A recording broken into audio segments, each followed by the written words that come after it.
el video, jóvenes, esta máquina virtual, el Windows Server, por el momento yo la voy a apagar porque estaría lista para la próxima clase, ¿cierto? Tenemos los frameworks listos, tenemos copiado los archivos necesarios. Entonces la vamos a dejar stand-by por un momento. Sí vamos a trabajar ahora con el Windows 7. Fijarse qué versión de Windows 7 tienen en el cliente para saber qué versión del Management Studio trabajar. En este caso estoy con la versión de 32 bits, por lo tanto el Management Studio tiene que ser el X86. ¿Ya? Esta instalación, jóvenes, ya ustedes la ejecutan en el Windows 7, ejecuta el programa, no va pidiendo nada diferente que un software, ¿cierto? Microsoft, el mismo asistente que aparece comúnmente. Ya.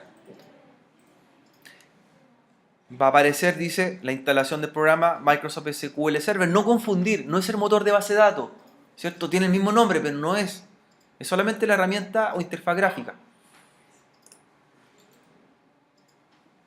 No confundir el Management Studio con el SQL Server. Vamos a ir descubriendo todos los errores que puedan pasar, ¿cierto?, en la instalación previa. Ya. Estoy en el cliente, estoy con el Management Studio y después de unos minutos levanta esta interfaz de administración, ¿cierto?, de configuración. Ahí vamos por el momento. Ya, chicos. En esta pestaña, ¿cierto?, les va a salir una que dice planeamiento y van a aparecer varias cosas o documentación del administrador de base de datos, de la interfaz gráfica. Los requisitos de hardware los cumplimos porque para instalarlo en un cliente debería tener mínimo 512 de RAM. Eso es lo que me pide. Por lo tanto, cumplimos con creces el objetivo. Creo que le dejamos 1 GB a la máquina virtual, ¿cierto?, al cliente. Para instalarlo, van a la pestaña que dice instalación, que es la segunda. ¿Ya? Y aquí me pregunta ¿cómo quiero instalar? ¿Nueva instalación o nuevo clúster? Lo que nosotros vamos a hacer es nueva instalación, que es la primera que está arriba, nueva instalación independiente. La primera que está arriba. Esto es en el cliente.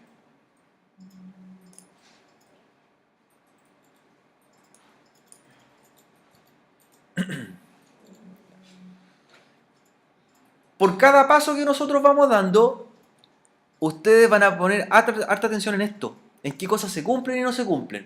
Si una parte no se cumple, la instalación no puede continuar. Y no queda un punto no queda una marcación, sino que tengo que empezar totalmente de cero el ciclo. ¿Ya? En este caso me dice se cumplen 6, advertencia 0, omitida 0. ¿Estamos ok o no con eso? Sí. Estamos ok. Yo expando mostrar detalle y veo qué es lo que me está pidiendo. Versión mínima del sistema operativo la tengo porque dice que es Windows 7 o superior. Estamos ok. Me va a pedir que en algún momento deba reiniciar el equipo. Estamos ok, no tengo problemas con eso. Me pide que soporte nombres largos de ruta. Por lo tanto, mi sistema de archivos tuvo que ser NTFS. ¿Ya? Eso pide. ¿Ya? Estamos ok.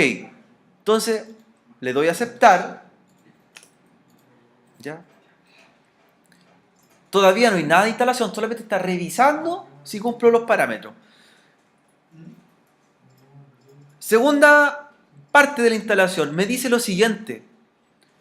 Me dice que esta es una versión gratuita. ¿Por qué es una versión gratuita? ¿De dónde la obtuvimos esta? Del Dream Spark.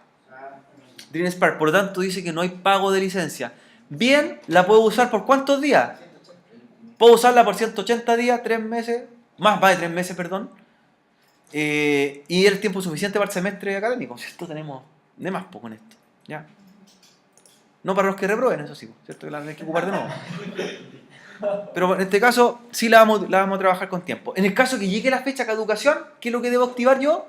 La licencia comprada en Dream Spark, ¿ya? Que fue activada. Yo la bajé en este caso, bajé el software, ustedes también lo pueden bajar de Dream Spark. SQL Server en su versión motor de base de datos y su versión Management Studio, ¿cierto? Una para cada función. Siguiente, ¿Ya? Aquí me define lo que estoy instalando, aquí me dice bien claro que es, ¿qué cosa? El Management Studio. ¿Ya? Es el Management Studio. Y ahí me dice algunos licenciamientos, ¿cierto? Que deberían leerse y habla sobre todo de la legislación americana, ¿cierto? O donde usted adquirió el software. Específicamente hoy día habla que no se puede utilizar para fines que no sean comerciales en el caso de una versión de estudiante. Habla que se debe usar sobre países que no tengan conflicto político con Estados Unidos. O sea, no lo podría ocupar ni en Corea del Norte, ni en Irak, ¿cierto? No se puede. No se podría. Ya. Le damos aceptar los términos y condiciones. Ya. Siguiente. Ojo, aquí habla de la indemnización. Miren. Esto yo en algún momento se lo he comentado y a veces nunca lo leen. Nunca lo leen. Pero habla de una indemnización en dólares. El punto 28. En caso de pérdida de datos. Recuerden que nosotros estamos instalando programas para administrar un motor de base de datos y si se pierden datos, por responsabilidad del motor de base de datos como tal, de SQL Server de Microsoft, hay una indemnización de $5, ¿ya? Por daños. Pero esos daños se representan a dato perdido. Por dato perdido. $5 por dato. Así que si usted perdió 100 millones de datos, multiplíquelo por $5. Por dato, ¿ya? Siempre y cuando sea culpabilidad del motor de base de datos. Si yo ejecuté un drup, si yo en la base de datos hice un drup, no me van a indemnizar nada porque fue culpa mía, fue un comando mal hecho, ¿cierto? Un drup database, ahí calladito, ¿no? Queda el registro. Después se analiza y se revisa si fue culpa del motor de base de datos porque tuve pérdida, ¿ya?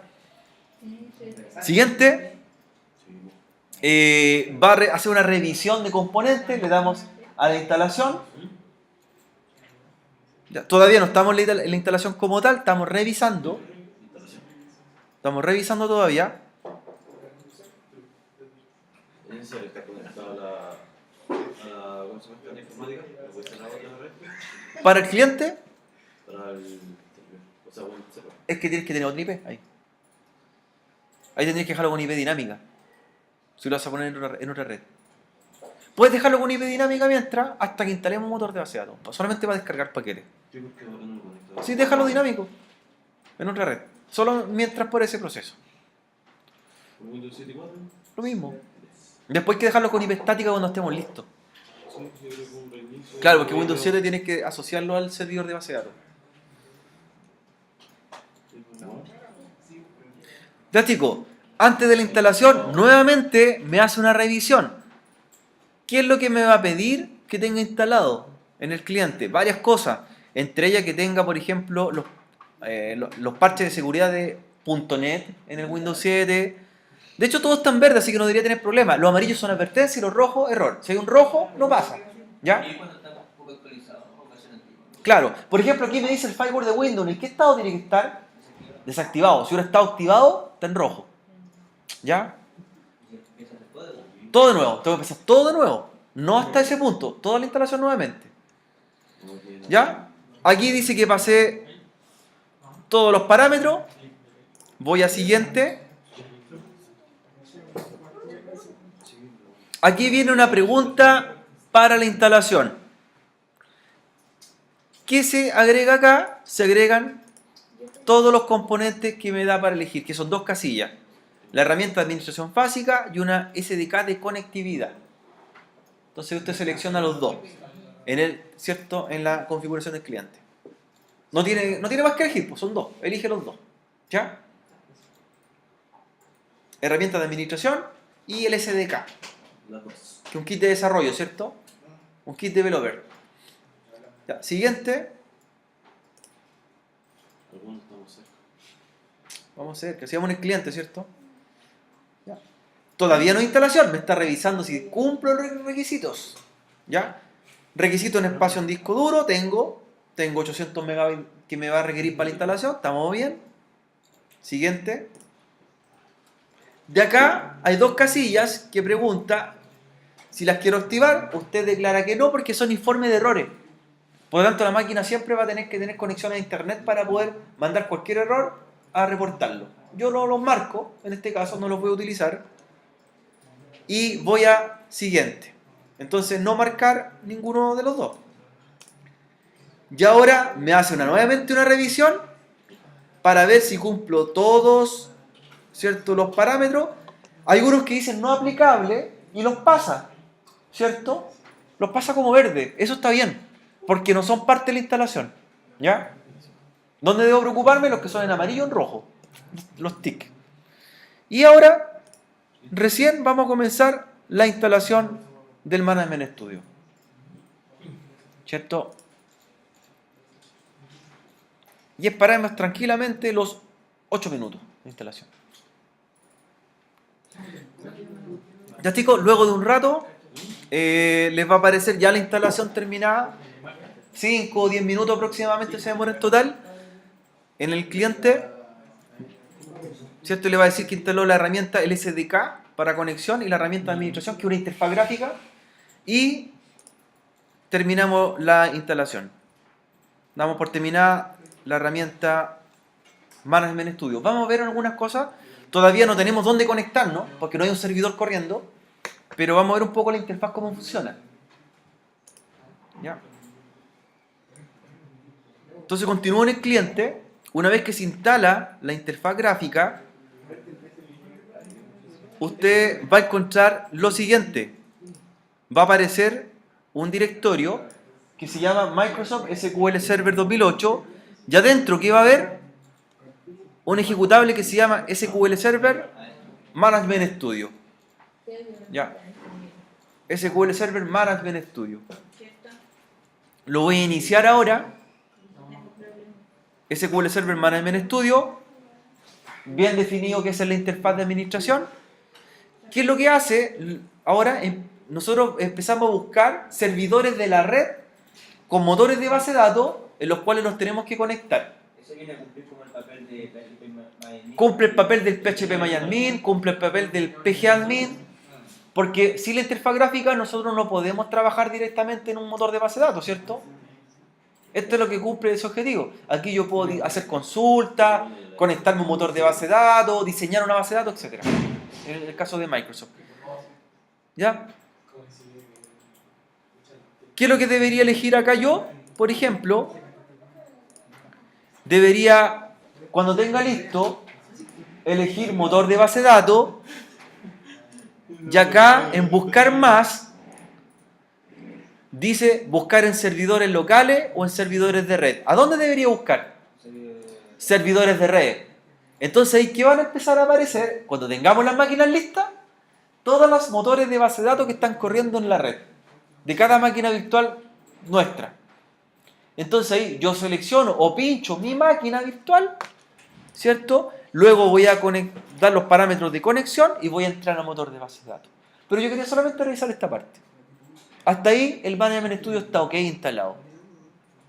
Ya, con eso basta. Luego yo cierro, ¿cierto? Y voy a apagar el equipo. Nada más por hoy en esta parte. La clase siguiente tenemos que configurar ahora el SQL Server y generar la conexión entre cliente y servidor para empezar a hacer sus respectivas consultas. Bueno, para diseñar, para poder trabajar con base